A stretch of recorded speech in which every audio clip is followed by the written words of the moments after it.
Minuit moins 10 minutes dans l'arrière-boutique de la librairie. Le moment d'aller chercher les fameux livres.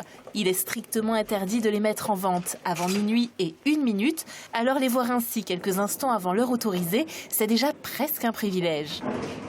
Je peux vous dire que j'avais très peur quand ils n'étaient pas arrivés hier. Ils sont heureusement arrivés ce matin, mais bien cachés bien sûr. On les a tous caressés déjà, on a ouvert pour voir que c'était bien le bon livre. Et puis moi je l'ai lu en anglais, donc l'histoire je vois déjà, mais c'est toujours vraiment magique.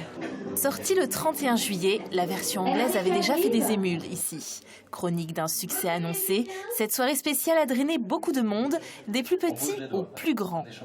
Pas moi, non, je les ai vus en film, mais Mathieu, il les a tous. Moi, je les ai tous lus, je les ai tous vus.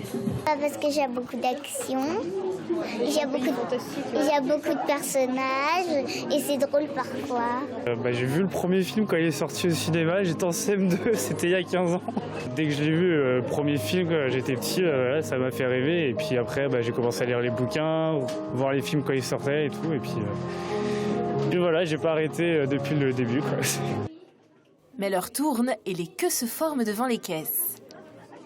3, 2, 1, 0.